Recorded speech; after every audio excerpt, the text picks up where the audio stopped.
Hey guys, this is my review of the Bradley Kimura IV Balisong.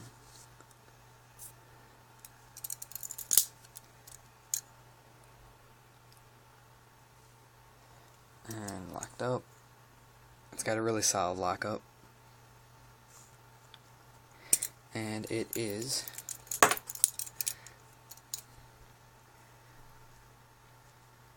if this will focus here.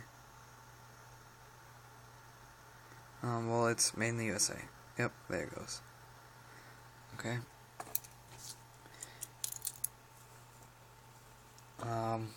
First of all, the overall length on this knife is about a little under 9 inches. I think it's like 8.8. The blade length is 3.8. There, 3.8 inches. Handle lengths are 5 inches even. The close length on this is 5 1/4 because of that tang there, and the weight on this is 5.4 ounces. Overall, this is a pretty good flipper. It is a little heavy for what it is, but if you get used to it, it does flip really well. And if you can see, there's virtually like no blade play or handle play. That's all there is. And if you've ever seen a low quality Balisong before, you know that's amazing. And by the way, this is not a low quality Balisong. This is a pretty high quality Balisong. It is made by Bradley Cutlery, right there, and it comes razor sharp. This is a factory edge. I have not done any sharpening to it, and I have used it a little bit too, so it's slightly duller than what it came, but yeah, it comes. Well, that was dumb. That was a mistake on my part.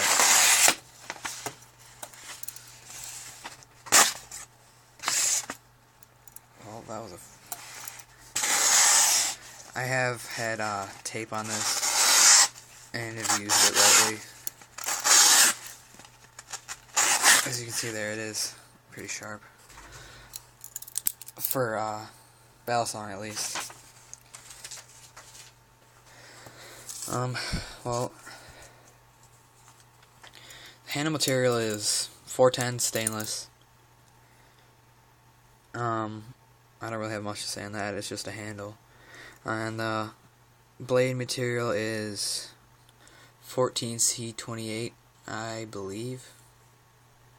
Might have to look that up, but I'm pretty sure that's what it is. And for a sub $100 knife, those materials aren't half bad.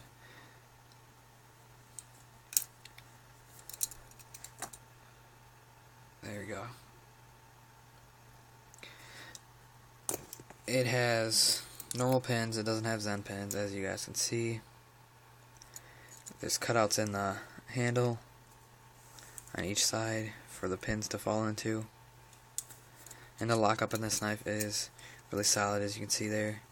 You do have to squeeze before it will lock. And then once you do, you got nothing. Absolutely nothing wobbles or anything.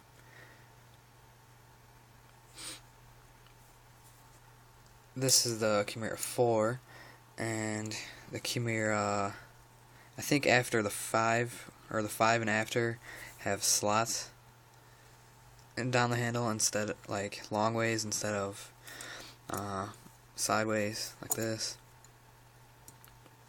I like the design, but I just like this one a little bit more, so I went with this one.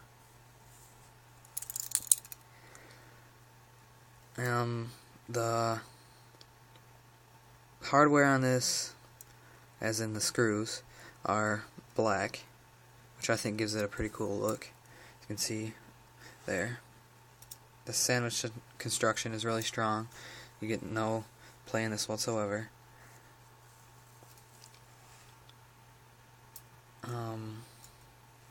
The only fault I've had with this knife is that it is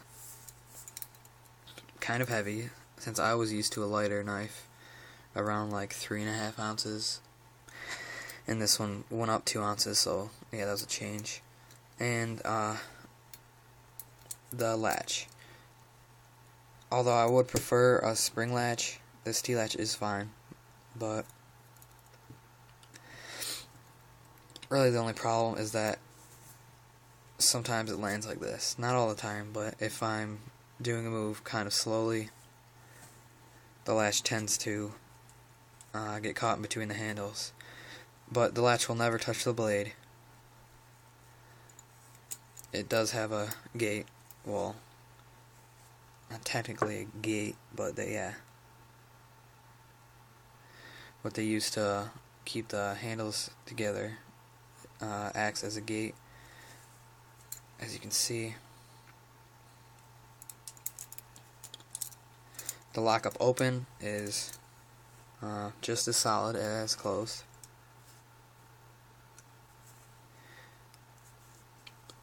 Absolutely no play. And there is no cutout or anything for the latch to sit into. It just holds it on with friction.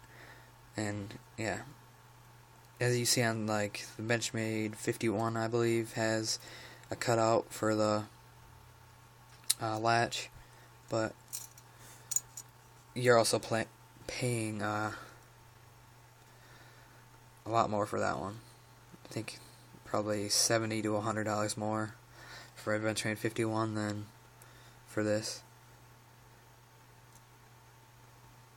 So overall, if you're looking into a sub $100 knife, this one is the best by far. The whole Kimura series, really, because they're all pretty much the same, except for they all have different blade shapes. This one has the I don't really know what to call it. It's kind of a Bowie design, but not really. And it's not really, it's, I don't know, drop point, I guess. But yeah, there's a spear point one, there's, I don't really know the other one, but yeah. So, Bradley Kimura IV, amazing knife. Get one yourself.